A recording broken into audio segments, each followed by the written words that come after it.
Class 11th, chapter number 3rd, Accounting Principles. Yesterday we discussed 1 to 5 concept, and now we will discuss from 6 to 11 concept.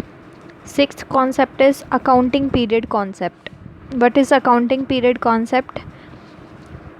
As the business is intended to continue for a long period, the result of the business operation can be ascertained only when the business is completely wound up. कह रहे हमें पता होता है कि जो business है वो लंबे समय तक कंटिन्यू करेगा, तो हम ये सोचते हैं कि जो रिज़ल्ट आएगा, जो एग्जैक्टली रिज़ल्ट निकल कर आएगा, ट्रू रिज़ल्ट, कि हम एग्जैक्टली कितना प्रॉफिट अर्न कर रहे हैं, कितना लॉस अर्न कर रहे हैं, वो तो हम लास्ट में वाउंड अप यानी बंद हो जाएगी जब कंपनी लंबे समय के बाद, तब हम निकाल सकते हैं एग्जैक्टली। पर आप खुद सोचिए कि अगर आप बंद होने पर या 15 साल 20 साल बाद आप रिज़ल्ट निकालेंगे तो क्या बेनिफिट होगा? कुछ बेनिफिट नहीं होगा। अगर आप टाइमली अगर कुछ रिज़ल्ट निकाल कर लाते हैं, जैसे कि 1 ईयर में अगर आप रिज़ल्ट निकालते हैं, तो आपको पता लग जाएगा कि लॉस हो रहा है। फिर आप लॉस के लिए आप उसका रीज़न जानने की कोशिश करेंगे, रीज़न फाइंड आउट कर कर आप इसका सॉल्यूशन करेंगे। तो मतलब आप टाइमली क्या करते हैं, धीरे धीरे जाकर उसको चेक करते हैं, चाहे आप ईयरली चेक करें चाहे क्वार्टरली चेक करें। चेक करने के बाद नेसेसरी जो डिसीजंस होते हैं आप वो लेते हैं, ताकि जो भी कमियां आ रही हैं, जिन भी वजह से लॉसेस आप अर्न कर रहे हैं, या फिर प्रॉफिट आपका कम आ रहा है, या फिर ये भी हो सकता है कि प्रॉफिट आप ज़्यादा अर्न कर रहे हैं, तो और आप और कैसे अर्न कर सकते हैं, ये सब आप टाइमली जब आप चेक करेंगे अपनी अकाउंटिंग को, तो आप फाइंड आउट कर सकते हैं, और उसके लिए नेसेसरी मेजर जो स्टेप्स हैं वो भी ले सकते हैं।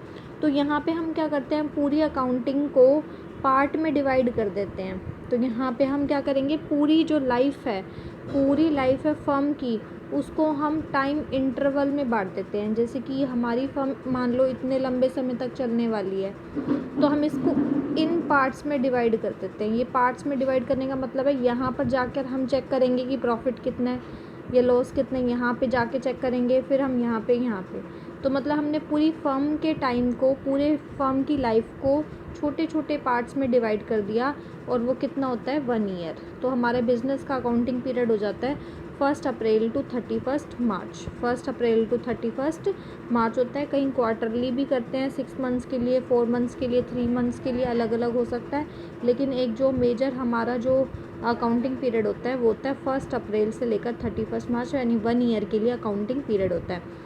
1 अप्रैल को हमारा अकाउंटिंग पीरियड स्टार्ट होता है और 31 मार्च को हमारा अकाउंटिंग पीरियड ख़त्म हो जाता है। इस दिन पर हम क्या बनाते हैं, हमारी फाइनेंशियल स्टेटमेंट यानी कि बैलेंस शीट से हमें पता लगता है कि हमारे पास कितनी एसेट है, हमारे पास कितना है, और कितनी हमारी लाइबिलिटी, कितना हमारे ऊपर बर्डन है।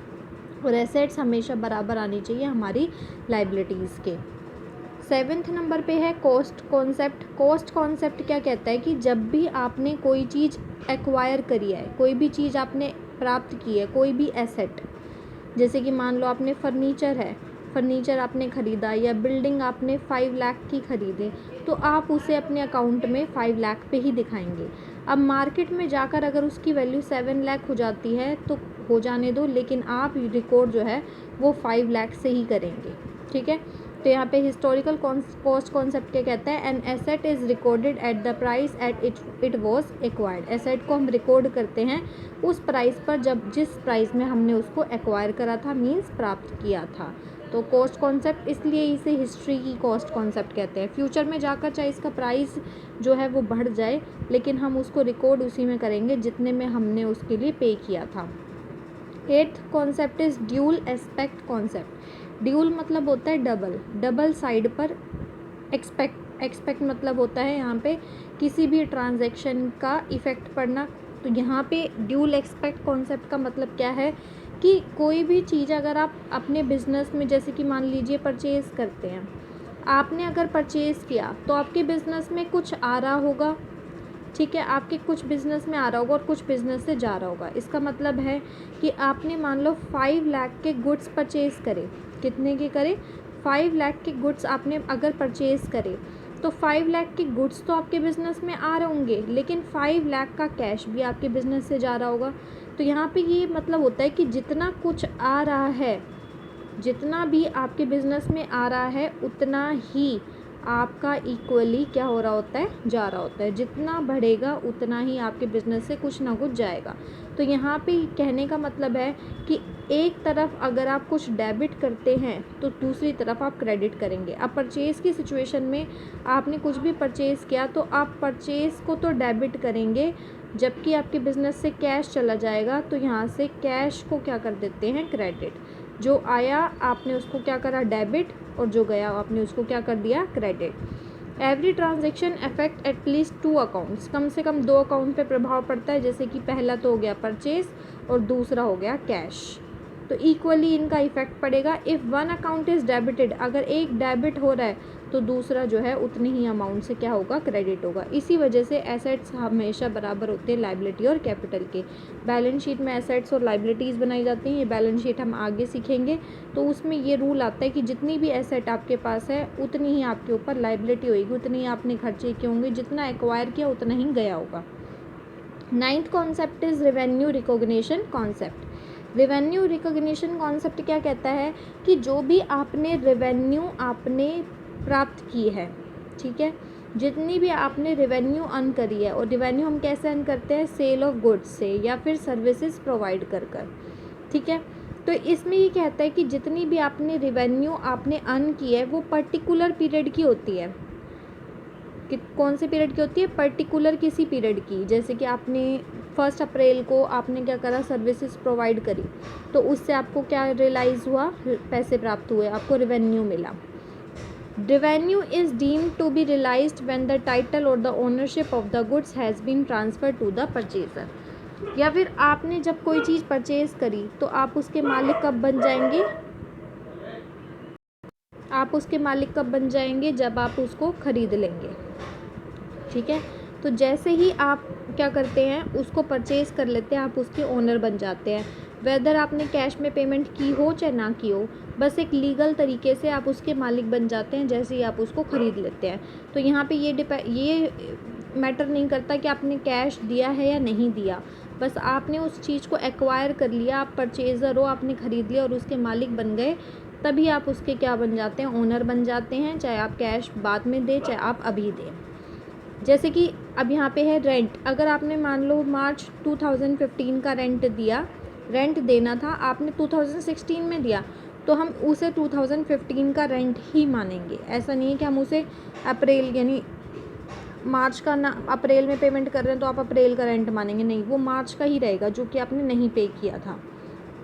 Next concept is matching concept. Matching concept ये कहता है कि जो भी रेवेन्यू आपने जिस पीरियड में किए हैं उससे ही रिलेटेड एक्सपेंसेस भी उसी ईयर से मैच होने चाहिए।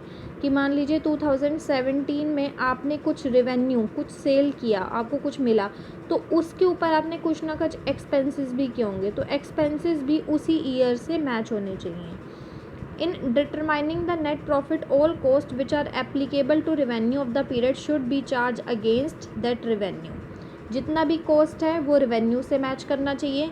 There is matching of expenses and revenues, जितना खर्चा है उतना रेवेन्यू से मैच होना चाहिए। All the expenses must be matched in the same accounting period as the revenue they help to earn. जिस ईयर में उन खर्चों ने मदद करी थी रेवेन्यू अर्न करने में, तो उतना उससे क्या होना चाहिए, मैच होना चाहिए, सेम अकाउंटिंग पीरियड में होना चाहिए।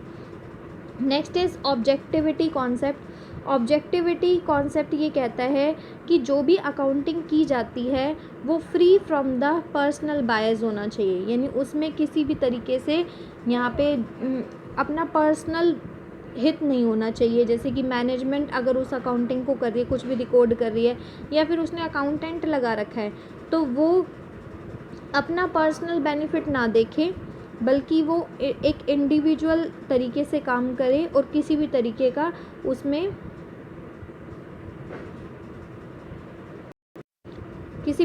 उसमें क्या धोखा नहीं होना चाहिए। तो फ्री फ्रॉम पर्सनल बायस होना चाहिए। Accounting transaction should be recorded as free from the personal bias of either by management or by the accountant who prepares the account. It is possible only when each transaction is supported by verifiable document. अब यहाँ पे हमें कैसे पता लगेगा कि जो भी अकाउंटेंट है या जो भी मैनेजमेंट है वो किसी तरीके का धोखा नहीं कर रहा या किसी तरीके का बायस यानी भेदभाव नहीं कर रहा? उसके लिए हमारे पास डॉक्यूमेंट्स होने चाहिए। जैसे कि आपने कुछ परचेज़ करा तो आपके पास एक बिल होना चाहिए आपके पास। उस बिल में लिखा हो कि आपने कितना परचेज़ किया। तो यहाँ पे कैश मेमोज़, कैश में अगर आपको कैश मिल रहा है, कैश में पेमेंट करनी है, बिल है आपके पास, सेल बिल है, तो ये सब आपके डॉक्यूमेंट होने चाहिए।